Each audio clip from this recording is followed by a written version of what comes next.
There is an old saying that as you get older, you actually enter a second childhood. And I do think there is some truth to that. I think that some of the hobbies that we had as we were children that we were passionate about reveal themselves again as we get older. And I want to talk to you today about how linking up and connecting with some of those hobbies that we had as children can actually re energize us as we get into our 60s and 70s and older. My name is Margaret Manning. I'm with 60 and Me, and I want to thank you so much for being here today. Now, our show today is brought to you by Easy Spirit. Easy Spirit is a shoe company that's been making fabulous shoes for many years, comfortable and fashionable, and you don't have to give up comfort for style. You can have both with Easy Spirit shoes. They do believe that comfort is the most important thing, that anything's possible if you are comfortable. So thank you so much for Easy Spirit. Now, if you want to check down below in the description of this video, you'll see a promo code for 20% discount off of your purchase of Easy Spirit shoes. So let's talk about hobbies and about reliving our childhood as we get a little older. And it's so funny when I've talked about this before in terms of, the things you did as a child, have a secret connection to things that you want to do today. I mean, when you're children, you're just so all over the place. You're thinking about all kinds of possibilities and, what kinds of things you do, and what you take a preference towards, what you like to do more than anything else. And maybe there were some things that you did when you were a child that now you're thinking, I'm not working in a career that requires I show up every day. I can do something independently. I can start my own business. What can I do that I really love to do? Now, I remember when I was a little girl, I used to always do role playing with movies. Like my friend and I, we used to pretend that we were characters in a television show. Like I think it was Bonanza, or what were the other ones we used to do? But ones where we, pretended we were the characters. And so we're actors, actresses. And I've always enjoyed that. And look at me now, I'm doing DVDs and videos for 60 and Me. And I enjoy it. I love talking to people. I love sharing stories. I'm a storyteller. I love that. And in fact, to be truthful, I did that through most of my career in one way or the other, but it was a lot more structured, of course. And I had lots more people checking on me, and performance was more of an issue. But now I can do it and have fun. Now, one of our bloggers, Jane Avery, tells her story, and I want to share this with you because it's such an inspirational example of how someone who went back to their childhood in the things they love to do, and how they then turned it into, number one, a way to make money and make a business, but number two, how to discover herself again. To discover and to learn, because this bringing this idea from her childhood into reality required some training. It required some investment of her time, but because she stuck with it, she actually then had a really great outcome. So maybe you can relate to this or think about it. What were the things that you loved to do when you were a child? Think about the hobbies that you really enjoyed. What were the things that made you just smile and laugh and play? So the thing about Jane is she used to, when she was little, she used to collect dolls. This was her thing. She loved dolls. It was one of her hobbies. She loved sewing the clothes for the little dolls and playing with them. And this was her passion when she was a little girl. And then, of course, she moved into other things in her life and decided to, pursue passions. But one thing she did stick with that she really loved was writing. So she thought, okay, well, maybe I can take my passion for dolls and for doll making and write a book about it. So she wrote a book which was not actually entirely about dolls and stitching clothes and so on, but it was about educating young children about nutrition, because that was the second thing that she was fascinated with, was nutrition and good food. So she wrote these books. I think it was a series, and it was called TG and the Rainbow Warriors. And it was all about eating rainbow food and, talking to children about healthy eating, healthy living. And also she then decided, when she was in the middle of writing these books and enjoying that she would bring the dolls in, and that she would have characters in the books that were like her dolls. And that was, she then spent a lot of time, dealing with themes for these little dolls to expand upon, to express.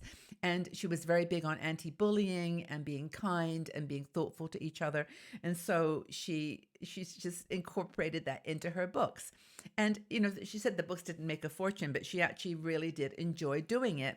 And it gave her a chance to mix two things she loved, was nutrition and well-being, with the dolls. And so that was how she proceeded. And it took a lot of doing, she said. I mean, to write a book, for example, and to actually learn the skills of marketing it and, just putting it together. So she had to learn those skills, which was a great outcome. But then someone said to her one day that they looked at her dolls, because she has a whole collection of dolls from, that was always a collector's passion. And they said, could you make me some clothes for this doll? And so she said, yeah, that would be great. So she decided to write to do these clothes. And then that got into another part of the business that she didn't anticipate, that gave her something to build on. And then she joined a cloth doll making class, so she could learn how to make dolls and how to make the clothes to go with them. And lo and behold, she thought, oh, that's kind of a cool idea. I really enjoy this. I'm learning how to make dolls. I'm learning how to make clothes. Why don't I write a book about that, about doll making and about how to make the clothes for dolls? And so she had to learn all this stuff. I'm looking at my notes here, like, she had to make little characters out of polymer clay and learn how to do little design elements that she wasn't familiar with. And she said, it took a lot of practice and a lot of studying, but she sort of stayed focused. I mean, this is what she always wanted to do as a child. It was her dolls. And so she did the book on dolls and nutrition. She incorporated the dolls into her book. And then she decided to do this second book on how to make dolls and doll making. And she said, hey, the books may never get published, right? I mean, or they may never sell and be bestsellers, but that's okay. She doesn't mind, because what that whole process did was connected her with something in the past that she loved. It gave her a reason to get up in the morning and learn new things, take the classes, talk to people about what they think would work, learn how to make different designs and costumes. And that was her gift to herself just there. But then in addition, she did get some commissions for doing making clothes for dolls, and also for the books, of course. I think it's a really cool story. And I think that her childhood passion then became for her a job. She is now an entrepreneur. She's blogging, she's writing, and she's doing something that she loves. And I just wondered, as I'm reading this article by her and thinking, how does that relate to us? Well, perhaps you, as I'm talking, are thinking about things that you did as a child. And what were the things that you loved to do? And if you're thinking right now, wow, it'd be really great if I could bring a little extra money into my life, or I could do, just a little bit more with my career. Maybe there's some jewels of ideas there. Say, for example, you always love to cook. You always enjoy cooking.